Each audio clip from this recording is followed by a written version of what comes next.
Hello and welcome to the Scarf Bagara War with me, Russ Johnson. I'm joined by County Ladies manager Steve O'Hara in what is fast becoming a regular session, a regular podcast for the Scarf Bagara War. And we're delighted to cover the ladies' side of things. How are you, Steve? You okay?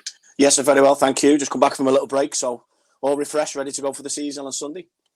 Nice. So yeah, we'll talk about that. We'll talk about the season starting and the cup draw and some of the players and go into a bit of detail on that. Firstly, though, how has pre-season gone?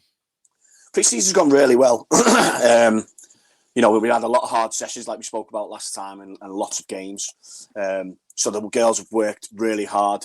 9 fitness sessions followed by what we had 8 games, but 2 got cancelled. In FC United and Man City, which is disappointing, but we're not the only ones in that boat for this pre-season. There's been a lot being cancelled over the course of the last few weeks. So, but yeah, the girls have progressed really well, and we played some tough teams to start with, and we progressively got better as we got on in them games, and then we sort of started taking our chances and dominating games with the lesser teams, if you like, finishing off with a 4-0 win over Salford City last week, which is a great end to the pre-season, and hopefully that's us hitting the ground running at the right time.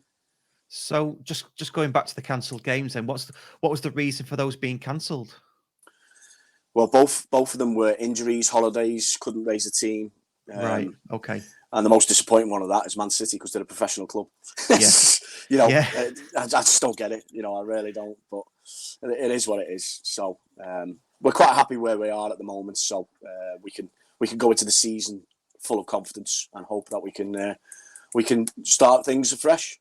Yeah, fair dues. I mean, last time we spoke, we flashed up the pre-season fixture list, which was as long as your arm. I think it's fair to say. Obviously, 2 cancelled. I guess that we played the rest. The 2 that stuck out for me, we'll come to the Salford one because that's more recent. But the other one, 7-2 versus Runcorn Linnets. That was the first game that we played a team from below us. So we've done a lot of chasing in the other games against Burnley and Wild, Feds. Really good teams that made us work, which was the plan really. We wanted to make sure it was match fitness that we were getting in that rather than dominating the game. And when we went into the Runcorn Linnets game, we turned that domination around and we really controlled the game. We conceded 2 goals, sloppy goals, but all in all, it was a really good night's work, and we seen some really good patterns of play, and we scored some really good goals. And then Salford on Sunday again. We started off a little bit sloppy first half, but we grew into the game and then dominated the possession. And again, we scored some really great goals, which was nice to hear and see about. So hopefully we're, like I say, peaking at the right time, shall we say? Yeah. So any county fans listening to this, or even if you're a county ladies fan and you don't know the men's side, we get in the newsletter, we get an update on the ladies. I think somebody writes that from the club. I don't know if that's you or Jane, or somebody writes it from the ladies. Yes, Peter. He writes it for us. Yeah, so we do get a bit of an update. I like to think that this is a bit more. This supplements that update for those people that read that. It mentioned Definitely. A few players. It mentioned the 4-0 win, and it mentioned a few of the players that scored. So Ella Ritchie and Harriot Houghton, I think I've got that right. Who? Yeah, I think they're new signings, are they? How are they settling in? Yeah, very well. Harriet came to our trials. And she was played at Hull last year, which was the division above, and she's an attacking centre midfielder, and she's fitted in really well. She's very good on the ball, very good spatial awareness, and likes to get forward, and has got an eye for goal because she scored against Runcorn Linnets as well. From edge of the box, sort of top corner, nice controlled finish. So yeah, that's a really good signing. Ella Ritchie played for Burton last year in the Midlands League, I think they were in. And she's moved up here through work and other commitments, I think. So we've signed her, and she's a really strong centre forward, good hold up play, links up the play really well. So we're really pleased with them too. We've got a couple of keepers in because our number one, Jess Linford, has had an operation. She fell off a bike on a biking holiday and broke her collarbone. So we've had to get a couple of keepers in as cover. I shouldn't laugh, but I know Jess. She's a bit clumsy, so she's absolutely gutted. She really is gutted. But that's life, isn't it? It happens. So you can't wrap them in cotton wool as much as you'd like to. But we've gone out. We've got a couple of keepers in. Very pleased with the keepers that we've brought in as well. So who else have we brought in? Come through her trials with a young attacker player called Tamaya Forrester. She's only 17, but she is really we put her in the development squad, and 2 weeks later she was playing in the first team, and she held her own. She really is quite quality, and she's going to be really good for us, ready for the future. What I'd say, who else have we got coming in? Kenzie Bentley we've signed from where was she at? Mosley. She came through the trials as well, which was she's good quality as well, straight into the first team. And then obviously we haven't flooded the squad really. We've sort of added 4 or 5, and I've seen teams adding 10s, 11s, in our league, and I'm thinking, blimey, that's heavy going, that adding that many players. So at our level, so we're really happy with the squad and how it's shaping up, and we're excited for the season. And some of the established players moved on. I noticed Shanice Reeves had moved on recently. Yes, she's just signed for FC United. Yeah, Shanice is a really good player in that central midfield. I think she'll do a really good job for FC, and the best of luck to her. Yeah, it's just natural attrition, I guess. So you've knocked off pretty much all my questions by mentioning the goalkeeping department, Ella, Harriet, some of those. So it's funny because I have done my research for this episode. I don't know if you're aware, we're known for not doing our research on the Scarf Bagara Award, but I've actually done it this time, and then you just knocked them all off. Locked them all off in one go. Yeah, because I was going to ask you about the goalkeeper department, because I noticed on the write-up it said there was a trialist. But you had one signed on, but there was a trialist as well. So is it? I take it you've got 2 goalkeepers going into the season then? Yes, we have. Yeah, so we signed Charlie Bolland, who came from Connors Key Nomads, but has previously been at Arsenal under 21s. She came through the trials, so we signed her beginning of pre-season. But then, obviously, with Jess's injury and Charlie unavailable this weekend, believe it or not, we had to go on and source another one. So. I spoke to Liverpool Feds manager, who kindly loaned us Faye Bowness, who's up and coming, been at Liverpool Academy, 21. She's about 6'6", I think, something like that. So, wow. Yeah, so again, with thanks to Liverpool Feds who've helped us out there, and I will be right for the season. So yeah, really pleased. Is that something you'll look to favour in the future, the loan market? Because certainly, I've never known that to be a thing really in counties level in the women's game. Is that something you'll look to do more of? Well, I mean, we call it a loan because obviously, that's what we see it as. But officially, she has signed for us. It's not official loan, if you like. If she was from another say like division below, we could dual register. Right. But rather than it be. We call it a loan. That's the best way to describe it. But I've got you.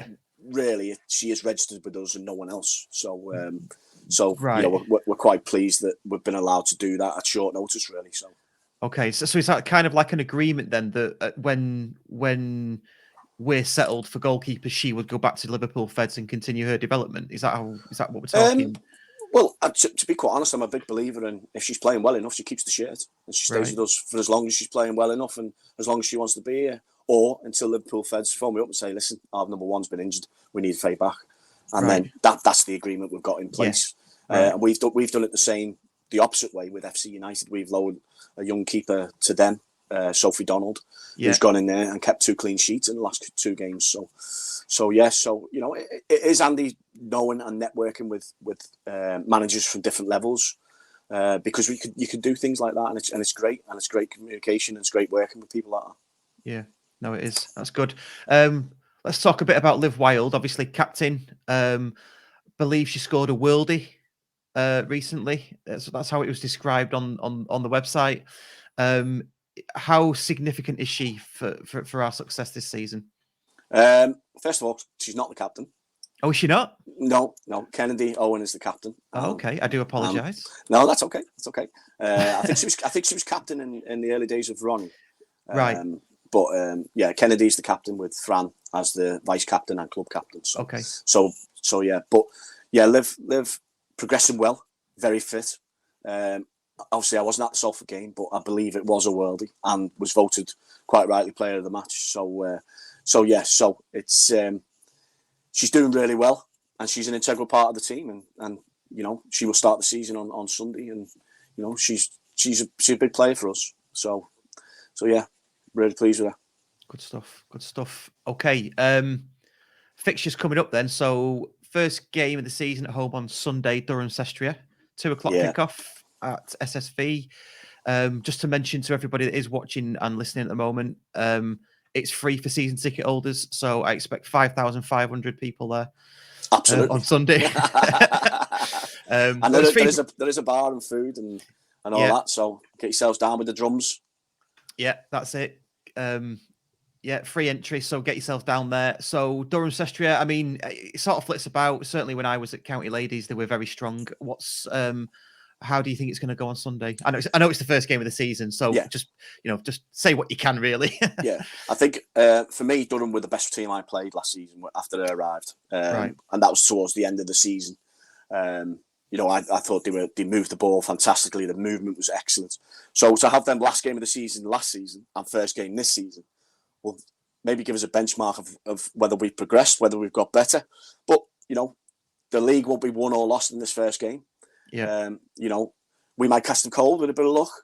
I'm confident in our players and our system, and I think we can cause them problems. It won't be easy, but we've got good players. We've got very good players in our team, and it'll be interesting to see where we're at.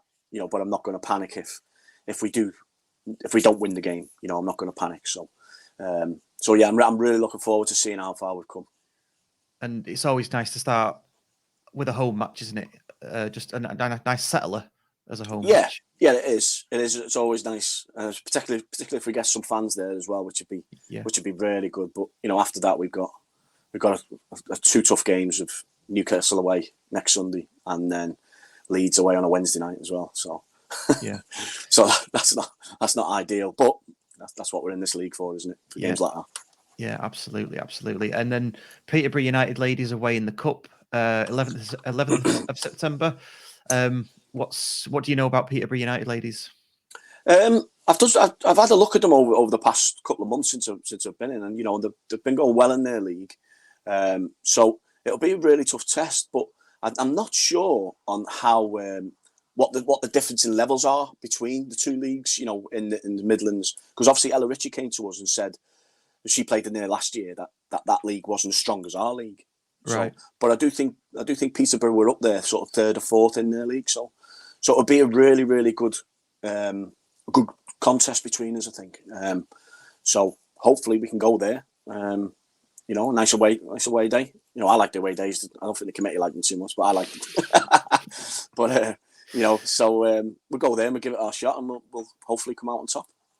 What is it you like about the away days? It's not the food you get, the free food afterwards, is it? Is that what you like about it? No, it's travelling on the first team coach. Oh, right. Oh, is that what it is? Do you get the first team coach? Yeah, nice. Absolutely. And it's brilliant. For the longer trips in Newcastle, Leeds, Peterborough, Durham, they're the coach. We get the coach for that. So it's you're made fit to feel really part of the club at that point, and you arrive in style sort of thing. So yeah. No, that's really positive to hear. And what is there anything else in terms of links with the, let's say the first team, but links with what else is becoming closer that you can sort of feel and see between the club?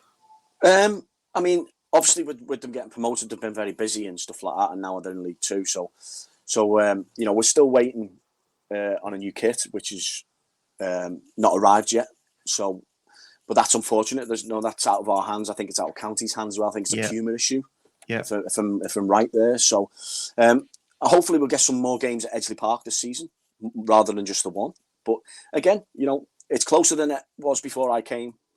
But there's still a lot of work that we're doing behind the scenes, and hopefully in future that we can become closer even still. Yeah, no, absolutely, and long may it continue. Yeah, just on the kits, I think the next order of the kits is due in the end of November. So even people who want, the first batch sold out really quickly, and there's none now till the end of November because of Puma's error. So Right. they've apologised profusely for that, which is fair But enough. it is what it is. We've got Yeah. a kit from last season. It would have been nice to turn out for the first game of the season in the new kit and all looking nice and smart. But it is what it is. Our job is on the football pitch, not how we look. So. Yeah, absolutely. Before we finish, I'm going to ask you the dreaded question that you're probably not going to like or want to answer. But what do you think? Oh, so where do you think? What are our chances this season? I mean, where do you think we'll finish? We're going to win a lot. Fair enough. No. I think progress would be good. We've set a target for ourselves. We finished 6th on 27 points last season, so we've set a target for ourselves between us and the squad, and we've got a way of going about that. I'm not going to sort of divulge that to everyone and his wife, but we have set targets for ourselves. We're confident of reaching them targets, and hopefully we can finish higher than we did last season. Get a couple of rounds in the FA Cup, because the prize money in the FA Cup this year is fantastic. Right. I think if you win 2 games, it's something like $4,000 or something daft like that. It's the prize money's gone up. Whereas last season, I think that the losing semi-finalists only got $5,000. So, and that's a national competition, isn't it? So, yeah. So if we can get a couple of wins in the FA Cup, win a county cup, which we failed to do last season, so that would be on my agenda to do. And do well in that 4 FAWNL plate or League Cup, whatever it's called. Go a few rounds in that to me would be a successful season. So some good targets there, and just in fact, finally, just to pick up on something you said. Obviously, Lionesses won the European Championships in the summer. Yeah. Do you think that prize money is a direct sort of result of that there's more money now going into the women's game because of successes like that, in the mainstream? I think the prize money had been changed prior to that, to be quite honest. Right. Okay. But the Lionesses winning that Euro Cup in the style that they won it, it's just going to go a long way for the women's game. It's just boosted the women's game unconditionally. It's brilliant. And what we're looking for is investors in coming into the club and wanting to sponsor players, wanting to sponsor the team and things like that. And if we can get people on board doing that as a club, that would be fantastic for us. So come and speak to us, come and get on board, get involved. We're open to every discussion. Yeah, absolutely. And if anybody's listening to that and wants to do that, you can certainly get in touch with us, and we'll put you in touch with Stockport County ladies. There's no problem. That'd be fantastic. Whatsoever. Brilliant. Well, Steve, thanks very much for your time as always. Thank you, and it's like I say, I really appreciate the time that you give us to come on and speak to you. No problem. It's no problem at all, and we'll do the same next month and every month throughout the season and track the progress. Brilliant. Nice one. Thanks. Cheers, Russ. Cheers, mate. Cheers. See you later. Bye. Bye.